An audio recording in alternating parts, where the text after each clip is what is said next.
Julien Leclerc, bonsoir. Bonsoir. Journal d'un salaud de patron vient d'être réimprimé, réédité chez Fayard. Il cartonne. Vous dirigez une entreprise qui compte 48 salariés, patron de PME, mais aussi créateur et accompagnateur de jeunes pousses, les startups en anglais. Alors, je trouvais intéressant d'avoir votre point de vue à l'issue de cette semaine où on a entendu les noms d'oiseaux voler autour du projet de la loi sur le travail de Myriam El Khomri.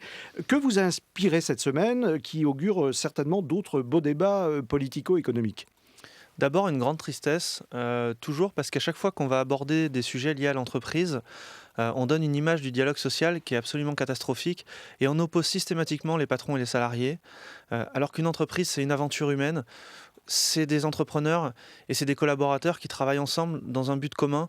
Je peux vous dire, concrètement, j'ai dirigé une entreprise qui allait très mal quand j'en ai pris la direction, qui aujourd'hui va bien. Je peux vous promettre un truc, c'est que tout le monde va beaucoup mieux quand l'entreprise va bien. Alors, c'est une entreprise familiale que vous avez reprise, 48 salariés, c'est pas un groupe de 60 000. Donc, c'est vrai que dans les grands groupes, la situation est quand même différente. Il y a des rapports de force, je dirais même nécessaires pour faire évoluer le dialogue social, non? Certainement, maintenant, il y a une statistique, je ne vais pas arroser de chiffres parce que ça gonfle tout le monde. 80% des emplois ces 20 dernières années ont été créés par des petites entreprises. Ces petites entreprises font le tissu économique français. Donc, il faut légiférer pour elles. C'est à elles qu'il faut s'intéresser. Alors, malgré cette offensive très décriée de Manuel Valls et sa ministre du Travail, Bruxelles pointe du doigt ce soir les progrès limités de la France pour réformer et favoriser l'emploi.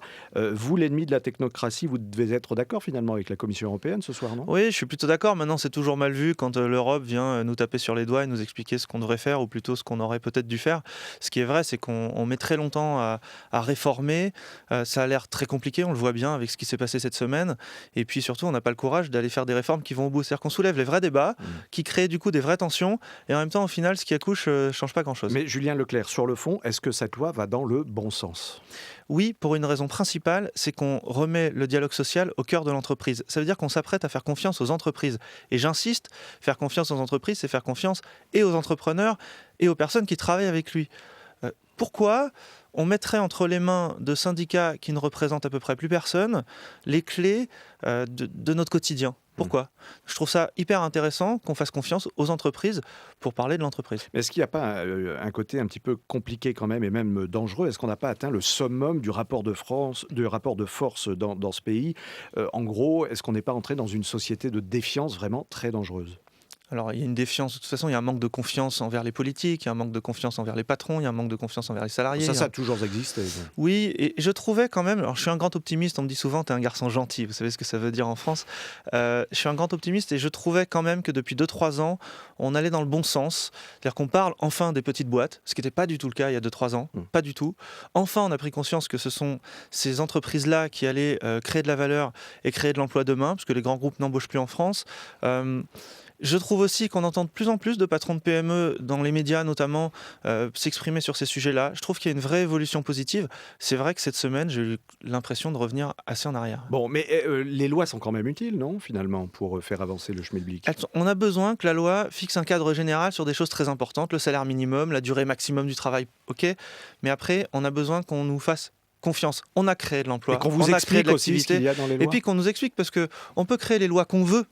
La réalité, c'est qu'on ne les connaît pas, parce qu'on n'a pas le temps, parce que les lois changent tout le temps. Nous, ce qu'on demande, c'est qu'on sache Un à patron l'avance. dirige, il n'a pas le temps de mettre les nez Mais dans oui, le... on a le nez dans le guidon et puis on n'est pas formé pour ça. On crée une boîte parce qu'on a une bonne idée, qu'on se dit qu'on peut en vivre, et on se retrouve à passer 90% de nos journées à régler des choses qui sont très loin des raisons pour lesquelles on a monté nos boîtes. Julien Leclerc, le MEDEF et la CGPME font-elles le job aujourd'hui en tant qu'instance représentative? Alors je pense qu'elle représente déjà proportionnellement quand même plus de monde que beaucoup de syndicats salariés.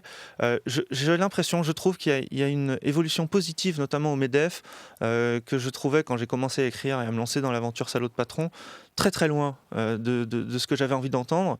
Pour la première fois, le MEDEF a dénoncé le parachute doré d'un grand patron il y a 2 ou 3 mois.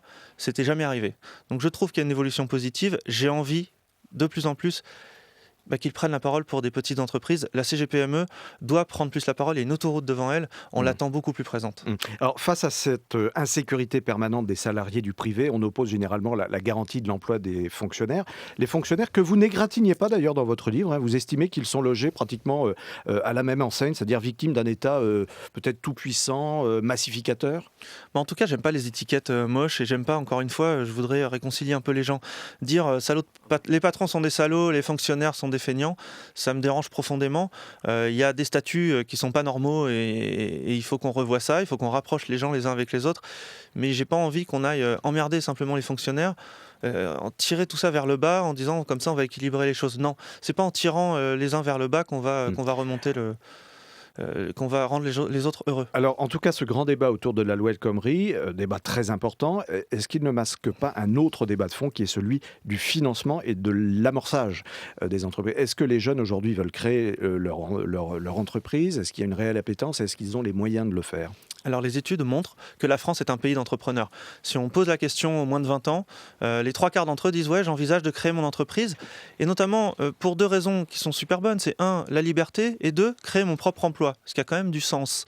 Pourquoi derrière ils ne le font pas? Il faut qu'on se pose les bonnes questions. C'est-à-dire ça veut dire qu'il faut plus d'accompagnement, il faut leur donner envie. Et c'est clair que quand on entend les débats de cette semaine avec tous les noms d'oiseaux, vous le disiez tout à l'heure, ça donne pas très envie. Donc il faut y aller, il faut se battre pour ça, il faut rapprocher les mondes. Mais on les conseille aujourd'hui, il y a des tas d'instances. Il y a beaucoup d'organismes qui existent au moment de la création. Dire que c'est compliqué de créer sa boîte en France, c'est faux. En revanche, il n'y a plus d'organismes qui existent quand l'entreprise a 3 ans d'existence. Alors là, il n'y a plus personne.